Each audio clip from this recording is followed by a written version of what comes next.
दोस्तों नमस्कार। अब यहाँ के करता धरता हम हैं। कैसे एक साइंटिस्ट गामा रेडियंस के कांटेक्ट में आकर एक मॉन्स्टर बन जाता है, जिससे उसका शरीर पहाड़ जैसा और राक्षस जैसी शक्ति आ जाती है। या साइंटिस्ट खुद को बचा पाएगा, हम आगे देखेंगे। कहानी के शुरू में हमें एक साइंटिस्ट डेविड दिखाया जाता है, जो अपनी लैब में कुछ जानवर पर प्रयोग कर रहा है, पर सरकार ने इस पर रोक लगा दी है। ये साइंटिस्ट पहले खुद पर प्रयोग करता है, बाद में अपने बेटे ब्रूस पर। फिर एक दिन पुलिस उसकी लैब पर आती है, वो उसे सब बंद करने को कहते। तब डेविड को गुस्सा आ जाता है। गामा रेडिएशन का मशीन ऑन करके 30 मिनट में ब्लास्ट होने वाला है। वहाँ सिटी में अलार्म बज जाता है। डेविड अपने बेटे और बीवी को लेने आया है। तब डेविड अपने बेटे को मारने को कहता है, उसकी बीवी मना कर देती है। तब ब्रूस की आंखें खुल जाती है और वो डरा हुआ है। ब्रूस ने कॉलेज के जाने के लिए तैयार हो रहा है, उसे साइंटिस्ट बनना है। कुछ साल बाद वो बड़ा हो चुका है। वो बकली के परमाणु जीवन संस्था में काम कर रहा है। वहाँ उसे एक बेटी मिलती है जो उसका नाम है, जो उसके साथ काम करती है। वो दोनों मिलकर अणु परमाणु प्रोजेक्ट पर काम करते हैं, जिसे उनकी रिपोर्ट शाम तक बनानी है। यहाँ पर भी उनकी मदद करता है। तीनों एक मेंढक पर गामा किरणों का प्रयोग करते हैं और एक्सपेरिमेंट फेल हो जाता है। दूसरे दिन बेटी को ग्लेन मिलने आता है, जो मिलिट्री में काम करता था। ग्लेन बेटी को अपने कंपनी में काम करने को कहता है, पर बेटी उसे मना करती है। जब ब्रूस अपना काम खत्म करके निकलता है, तब उसे बाहर एक डॉग मिलता है, जो उसे काटने की कोशिश करता है। इसीलिए ब्रूस वहाँ से चला जाता है। तब वहाँ थोड़ी देर बाद एक बुड्ढा आता है, ब्रूस के ऑफिस में घुस जाता है और अपने डॉग के साथ वहाँ से ब्रूस का बाल उठा लेता है। ब्रूस अपने घर में काम कर रहा है। तब रात को डॉग की आवाज़ आती है। जब ब्रूस बाहर देखता है, तब एक आदमी अपने 3 डॉग के साथ खड़ा है। थोड़ी देर बाद वो गायब हो जाता है। वो आदमी ब्रूस के बाल के साथ एक्सपेरिमेंट करता है। उसे ब्रूस का डीएनए मिल जाता है और ब्रूस का पिता है। दूसरे दिन ग्लेन ब्रूस का ऑफिस में होता है। ब्रूस उस पर कुछ खास ध्यान नहीं देता। ब्रूस बेटी और हापर एक लैब में बैठे हापर गामा मशीन को ठीक कर रहा है। तब अचानक वहाँ शॉर्ट सर्किट हो जाता है। ब्रूस वहाँ पर आ जाता है और हापर को बाहर कर देता है। वो खुद इसमें अंदर फंस जाता है और गामा किरणों की मशीन ऑन हो जाती है। ब्रूस हापर को बचाने के चक्कर में सारा रेडिएशन सोख लेता है। इस एक्सीडेंट में ब्रूस बिल्कुल ठीक है।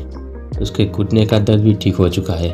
रात के सोते समय ब्रूस को अजीब अजीब सपने आते हैं। जब वो आंखें खोलता है, तब उसका पिता उसके सामने बैठा है और ब्रूस को अपना असली नाम बताता है, ब्रूस बैनर। वो उसे बताता है कि वो इस एक्सीडेंट में कैसे बचा। वो उसे बताता है कि उन लोगों ने मुझे 30 साल तुमसे दूर रखा, जेल में। उसे अपने कमरे से निकलने को कहता है। उसका पिता गामा रेडियंस से एक्सपेरिमेंट करता है एक चूहे पर, जो बहुत खतरनाक हो चुका है। बेटी के पिता कर्नल रॉस बेटी को मिलने आते हैं और ग्लेन के लिए बात करना चाहते हैं। कर्नल उसे ब्रूस के बारे में कुछ बताना चाहता है, पर ज़्यादा नहीं बता पाते। तब बेटी वहाँ पर नाराज़ होकर चली जाती है। ब्रूस अपने खून पर रिसर्च कर रहा है। ब्रूस को धीरे धीरे गुस्सा बढ़ रहा है, पर वो खुद पर कंट्रोल कर लेता है। उसे वापस डॉग की आवाज़ आती है और वो बाहर जाता है। उसके गुस्से के कारण वो धीरे धीरे बदलने लगता है, पूरी लैब तबाह कर देता है और एक बड़े दानों में बदल जाता है और गामा किरणों का मशीन उठाकर फेंक देता है। ब्रूस का पिता उसे देख रहा है।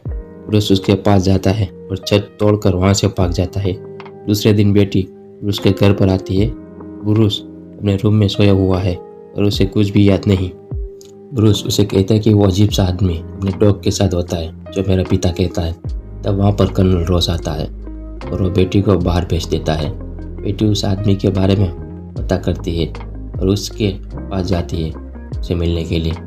बेटी उसके ब्रूस के बारे में बात करना चाहती है। डेविड उसे बताता है कि ब्रूस अनोखा है, दुनिया वाले उसकी मौजूदगी पसंद नहीं करेंगे। थोड़ी देर बाद बेटी वहाँ से चली जाती है। रोज ब्रूस को डेविड के बारे में पूछता है, पर ब्रूस को कुछ भी याद नहीं और ब्रूस की लैब बंद करवा देता है। डेविड अपने डॉग को बेटी का कपड़ा सूंघाता है और उसे मारने को ऑर्डर देता है। थोड़ी देर बाद ब्रूस को कॉल आता है डेविड का। उसे कहता है कि अपने 4 पैरों वाले दोस्तों को बेटी के पास भेज चुका हूँ, ऊपर भी कुछ प्रयोग किया है। ब्रूस को ग्लेन रोकने की कोशिश करता है। ब्रूस को धीरे धीरे गुस्सा आता है और अपना रूप और आकार बदल लेता है। एक बहुत बड़े हल्क में बदल जाता है। वो एक ही झटके में ग्लेन को बाहर फेंक देता है और वहाँ से भाग निकलता है। बेटी अपने जंगल वाले घर में है। ब्रूस वहाँ पर पहुँच जाता है। बेटी बाहर आकर उसे देखती है तो बेड के पीछे छुपा है। ब्रूस बेटी को सामने आता है और उसे उठाकर एक कार में बिठा देता है। तो वहाँ पर डेविड के कुत्ते आते हैं, जो बहुत ही खतरनाक हो चुके हैं। ब्रूस बेटी को सेफली कार में बिठा देता है और उन कुत्तों से लड़ता है, जमकर मारता है। तीनों कुत्ते उसका पीछे ही नहीं छोड़ रहे। हल्क तीनों को मार देता है। फिर वो थक जाता है और धीरे धीरे इंसानी रूप में आ जाता है। बेटी उसे संभाल कर अंदर ले जाती है। बेटी अपने पिता रोज को फ़ोन करती है और मदद मांगती है। थोड़ी देर बाद ब्रूस बाहर जाता है, तब एक डार्ट का इंजेक्शन मारकर उसे बेहोश कर देते हैं और एक कहीं दूर लैब में ले जाते हैं। आर्मी भी उनकी मदद करती है। वो जगह ब्रूस की बचपन की जगह है जहाँ पर उसके पिता काम करते थे। अब वो जगह को हाईटेक बना दिया गया है। बेटी अपने पिता से झगड़ा करती है और चाहती है कि वह ब्रूस की मदद करे। डेविड ब्रूस की पुरानी लैब में जाकर एक सेटअप तैयार करता है और खुद पर एक्सपेरिमेंट करता है, जिससे उसमें कई सारे बदलाव आ जाते हैं। उसमें एक नई ताकत का इजाद होता है। इस दौरान पुलिस वालों को भी मार देता है। ब्रूस होश में आ जाता है। बेटी उसकी मदद करती है और वो दोनों उस जगह पर घूमते हैं और अपनी पुरानी यादें ताज़ा करते हैं। रोज नाराज है। ग्लेन उसके साथ भी धोखा दिया है। उस बेटी को यहाँ से घर भेज देता है। ग्लेन ब्रूस से मिलने आता है। ब्रूस से उकसाता है गुस्सा दिलाने के लिए और ब्रूस को बेहोश करके एक कैन में डाल देता है और गुस्सा दिलाता है। बेटी घर पहुँच जाती है, तब डेविड से वहाँ मिलने आया है क्योंकि उसे रोज से मिलना है और उसे ब्रूस से भी मिलना है। वो अपनी गलती की माफ़ी मांगने आया है क्योंकि उसी ने अपनी पत्नी को मारा था और ब्रूस ने देख लिया था। ब्रूस का गुस्सा आता है और वो हल्क में बदल जाता है। बाहर आते ही तोड़फोड़ करना शुरू कर देता है और बाहर आ जाता है। वहाँ के आदमी हल्क को एक सीमेंट जैसी चीज में पकड़ लेते हैं। तब ग्लेन उसके पास आकर उसका सैंपल लेना जाता है। तब हल्क अपनी पूरी ताकत से बाहर निकलता है। ग्लेन उसे एक लॉन्चर से पार करता है। तब वो खुद मारा जाता है। रोज उस जगह को सील करवा देता है। हल्क रुकता नहीं और आगे बढ़ता चला जाता है। रेडिएशन का लेवल बढ़ता जाता है। रोज खुद हल्क को बाहर का रास्ता दिखाता है और बाहर निकालता है। हल्क अपने पुराने घर तक पहुंच जाता है। तब वहाँ उस पर हमला होता है। वो वहाँ से बचकर भाग निकलता है और एक रेगिस्तान में आर्मी के टैंक उस पर हमला करते हैं। हल्क उन सबको बारी बारी करके मारता है और वहाँ से भाग जाता है।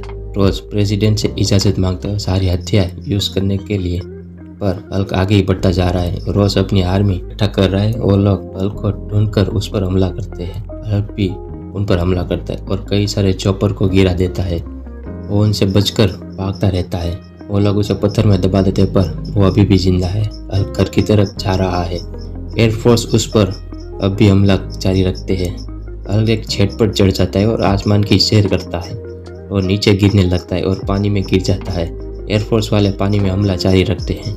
हल्क गटर के रास्ते की मदद से शहर में घुस जाता है और शहर को थोड़ा नुकसान कर देता है। वो बेटी को देखकर शांत हो जाता है और आर्मी वाले उसे घेर लेते हैं। बेटी उसके पास आती है, तब वो नॉर्मल हो जाता है। डेविड को पुलिस ने पकड़ लिया है। उसे ब्रूस के मिलाने ले जाते हैं। वो दोनों एक दूसरे से गुस्सा है और अपनी माँ और पुरानी बातें याद करते हैं। डेविड ब्रूस की ताकत मांगता है और उसे और भी ताकतवर बनना है। डेविड एक बिजली की वायर लेकर अपने मुंह में ले लेता है और सारी बिजली अपने अंदर खींच लेता है।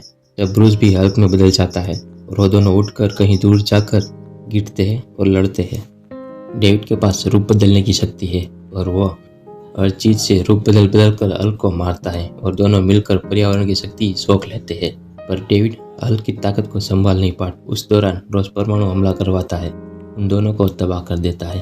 फिर एक साल बाद साउथ अमेरिका में जंगल में आदिवासी की मदद कर रहा है ब्रूस। तब वहाँ पर कुछ गुंडे आते हैं, उनकी चीजें ले लेते हैं। तब ब्रूस की आंखें फिर से हरी हो जाती है। लगता है ब्रूस ने अपने गुस्से पर काबू कर लिया है। Thank you.